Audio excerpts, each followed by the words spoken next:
palliative medicine and hospice care. For those of you who don't know me personally or know my story, I am a nurse practitioner, and I have always felt a huge calling when having worked with families and patients that were at the end of their life or were suffering some type of a terminal chronic illness. So helping them with their symptom management, and of course comfort and dignity and all of the things that goes along with death and dying. I have spoke on multiple conferences and things to professionals and upcoming nurses about this topic, because it's what we really learn probably the least about in nursing school, and it's one of those fields that people feel really uncomfortable about, or they absolutely feel called and love it. When I tell people my specialty, I always get the, oh, wow, that is so sad. And yeah, oftentimes it is really, really sad, but it is extremely rewarding, as it is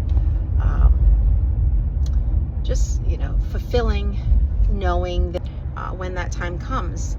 I would probably say if you are 80 years of age or less, you probably have talked about it very little, and if it were in a conversation, it was more like, oh, I just don't want to have any suffering, and I hope that I just die in my sleep, when only, I think, statistically speaking, only 1 in 10 of us do that.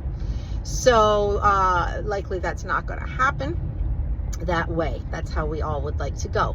So that being said, who will be your voice? Do they really know what you would want? And would you find their wishes for you to be acceptable? And if not, if that's not what you think, then you need to do those things in advance. So many of you might have heard of, advance directives and living wills. A lot of those things are kind of gray.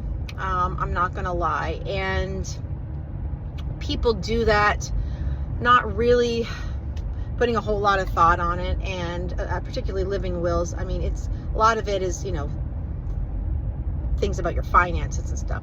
I'm really talking about a healthcare directive, advance directive, specifically looking at if you were in a vegetative comatose state, if you were unable to speak for yourself, what you would find acceptable, how far you would want to go with heroic measures if in fact those things were not acceptable for you or no longer working, and it just left you in a state that you wouldn't really want to be in.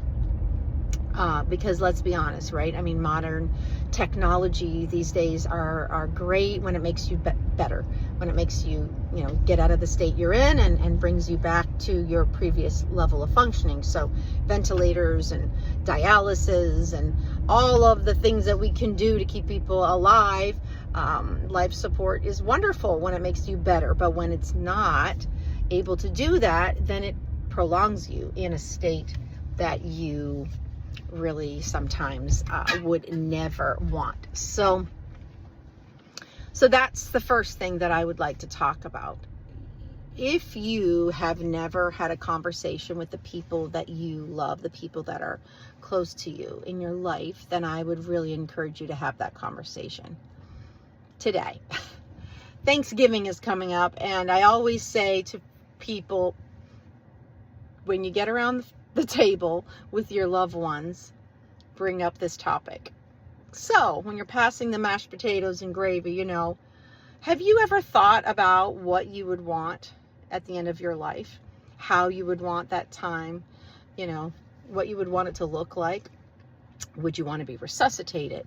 Do you, would you want to be on so many different things, and start having that conversation. Some people might say, absolutely not. When my time comes, that's my time. If I have passed and I am flatlined and I have gone, do not bring me back. Well, that's easy, right? So then you make them a do not resuscitate, or they make themselves a do not resuscitate, meaning when my time comes, I do not want to be brought back. Some people say, give it a shot, right? Try to get me back. If that works, great.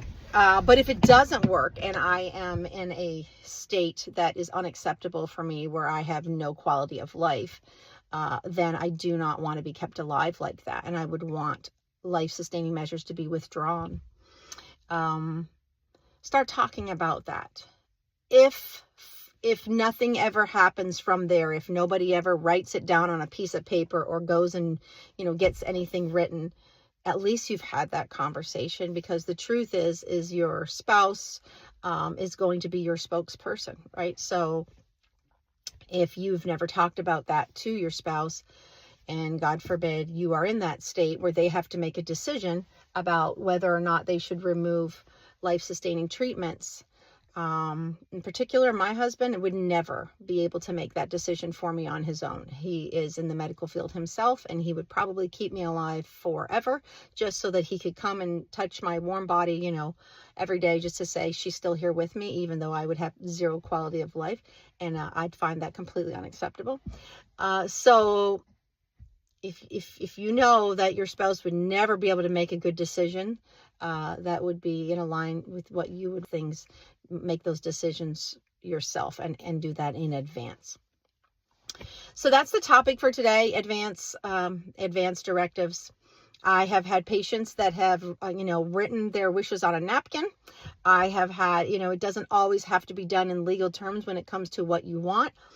Every state is different. Every state has different laws regarding that, but, I will link below here something that you can fill out, which is a document that you can have that will be honored, and you can write down how you want that time to be for you at the end of your life.